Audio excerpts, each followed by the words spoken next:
துலாம் ராசி நேர்களுக்கு ஜூலை மாதம் 2026 எப்படி இருக்கும்?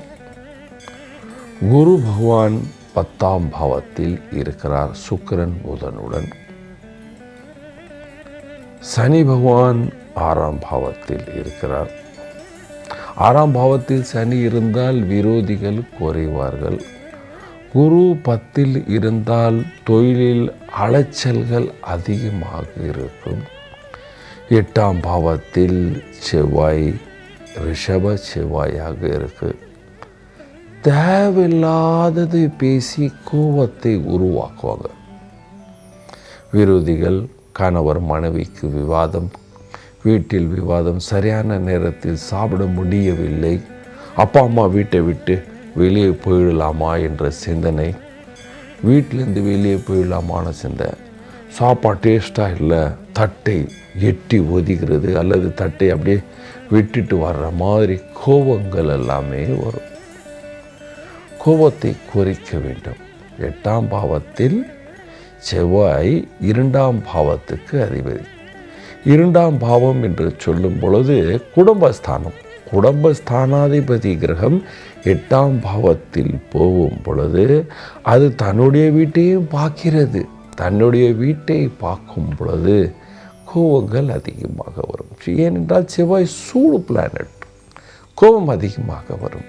அலைச்சல்கள், அங்கே போயிடலாமா, இங்கே போயிடலாமா, எதை செஞ்சால் கோடீஸ்வரன் ஆகிடலாமா, அதை செஞ்சால் கோடீஸ்வரன் ஆகிடலாமா, இந்த மாதிரி கோபங்கள் அதிகமாக வரும். 10ஆம் பாவத்தில் குரு எந்த இடத்துல போனாலும் ஒரே நேரத்தில் உங்களுக்கு அப்பாயின்மெண்ட் கிடைக்கிறதோ, உங்கள் பொருளை விற்கிறது, வியாபாரியாக இருந்து நீங்கள் ஒரு பொருளை விற்கிறதுக்கு போகிறீங்கன்னா அந்த நேரம் அவன்லாம் வாங்க மாட்டான், 10 வாட்டி கூடுவான். அதுக்கப்புறம் ஒரு சில்லதாக ஏதாவது ஒரு வியாபாரம் பண்ணுவாங்க. அந்த மாதிரி அலைச்சல்கள் அதிகமாக இருக்கும். வியாபாரிகளுக்கு பல பேர்கிட்ட அலைய வேண்டியதாக இருக்கும். நீங்கள் அரசியலில் இருந்தால் தன்னுடைய விரோதிகள் குறைவார்கள். ஆனால் பதவி அவ்வளோ சீக்கிரம் வராது. இன்னொரு 4 மாதம் வராது. 4 மாதம் பதவி பெருசாக வராது. சந்தோஷமாக சாந்தமாக இருக்கிற இடத்துலையே இருக்க வேண்டும். வீணாக பேசி மாட்டிக்கொள்ளாதீர்கள். வியாபாரிகளுக்கு அலைச்சலுக்கு அப்புறம் கொஞ்சம் வருமானம் வரும் என்று சொல்ல. வேலைக்கு போகிற ஆண் பெண்கள் யார் இருந்தாலும் வேலையில் இப்போது பசங்கள்லாம் இந்த MBA படிச்சுட்டு மார்க்கெட்டிங்கெல்லாம் அனுப்புகிறாங்க இல்லையா? இந்த மார்க்கெட்டிங் போகிற எல்லோருக்கும் 100 இடத்துல போனால் ஒரு 10 இடம் 20 இடம் தான் நம்மக்கிட்ட மரியாதையாக பேசுவான். ஏன்னா குரு 10ல் இருக்கான். அதனால் மனம் ஒடியக்கூடாது, தைரியமாக இருக்கணும். அதாவது ஸ்டெப்பிங் ஸ்டோன் நினச்சிக்க வேண்டியது தான். நம்ம ஒரு வாட்டி விழுந்தால் திரும்பி ஏஞ்சிட்டு ஓடிடலாம். தைரியமாக இருங்க. நீங்கள் வேலைக்கு போகிற ஆண் பெண்ணாக இருந்தால் ப்ரமோஷன் இல்லை, அலைச்சல் அதிகமாக இருக்கும், ஃபைல்கள் அதிகமாக கொடுக்கப்படும்.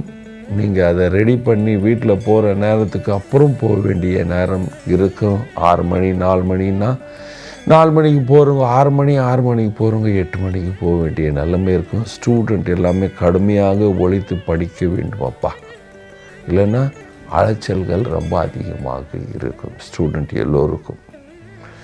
நீங்கள் வீட்டில் இருக்கீங்க, வயதானவராக இருந்தாலும், மருமகளாக இருந்தாலும், அம்மாவாக இருந்தாலும் உங்களுக்கு எல்லாமே சுமாராக நல்லாவே இருக்கும். 6ல் சனி இருந்தால் நோய் நொடி குறையும் என்று சொல்வேன். ஆனால் வாத நோய்கள் இருக்கும்.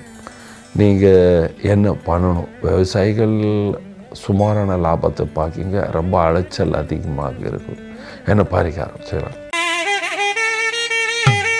பரிகாரம் தினமும் விஷ்ணு சஹஸ்ரநாமம் படிக்கலாம், கேட்கலாம், யூடியூப்பில் பார்க்கலாம், ஃபோனில் பார்க்கலாம். படித்தா ரொம்ப நல்லது.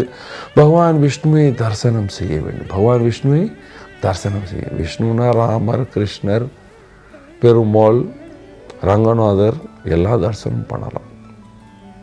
ஸ்ரீராம் ஜெயராம் ஜெய் ஜெயராம், ஜெய் சீதாராம் ஜெய் சீதாராம், சீதாவுடன் ராமர்.